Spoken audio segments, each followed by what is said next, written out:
Fəsil 6. Qüsursuz cinayət yoxdur. Qüsursuza yaxın olanlar var.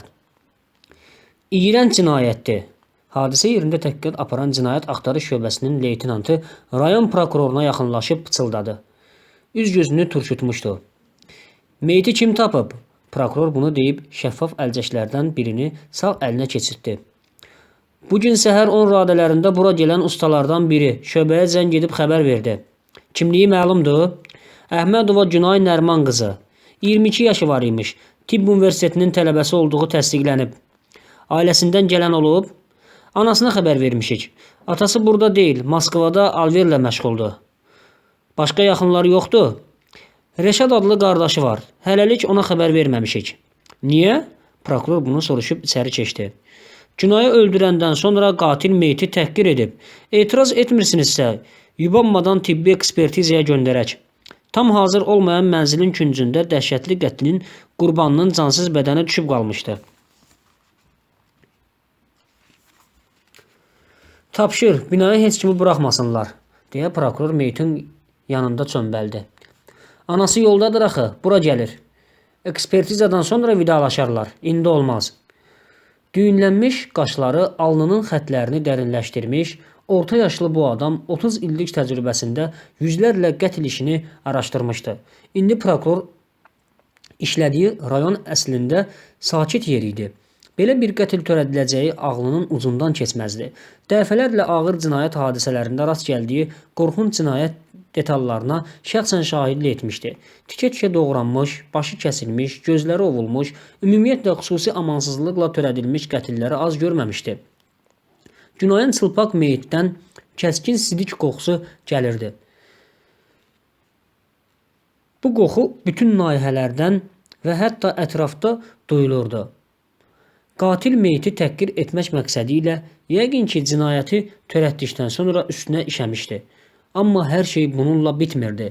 Meyitin tam olaraq döşlərinin yuxarı hissəsində, sinə nahiyəsində diş pastası ilə alt-alta 2 ulduz işarəsi qoyulmuşdu. İlkin təhqiqata görə heç bir zor əlamətləri görünmürdü. Şübhələr də burada düyünə düşürdü.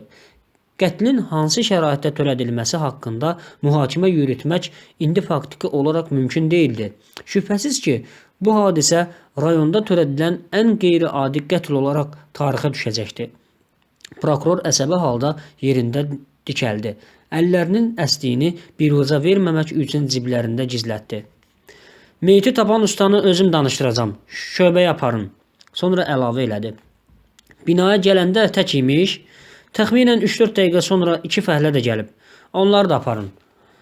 Fikirli halda yenidən meytə tərəf əyildi. Sol döş nahiyəsindən 5-6-cı qabırğaya bərabərliyində cəmi bir ağır zərbə vurulmuşdu. Öldürücü olmuşdu.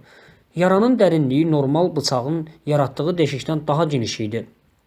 Sual dolu nəzərlərini müstəntiqin üzündə gəzdirirdi. Səncə nə ilə vurub? Bıçaq yarası olduğu dəqiqdir, amma yaranın diametri adamı çaşdırır.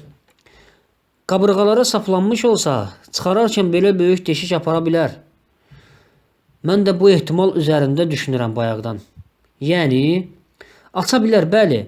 Müstəntiq tərəddüdlərinə son qoyub nəhayət ki, fikrini qətiləşdirdi. Amma prokuror onun cavabında əminlik olmadığını yaxşı başa düşürdü. Şübhəli içində tapılmayıb. Qızın paltarları, içərisində 11 dənə siqaret qalan əzilmiş vest qutusu və bir də bu. Müstəntiq şəffaf torbalardan birini ayırıb ona uzatdı. Nədir bu? Müstəntiq torbadakı karton parçasını ehtiyatla çıxarıb prokurora göstərdi. Karandaşla 3 kəlmə söz yazılmışdı. Səni tapacam, Günay.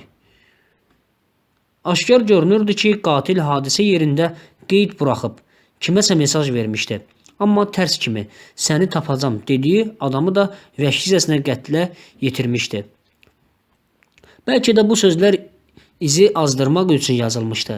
Hələlik hadisəni araşdıran cinayət axtarış şöbəsinin əməkdaşları qatilin hadisə yerində qoyub getdiyi qeydlə nə demək istədiyini anlaya bilməmişdilər.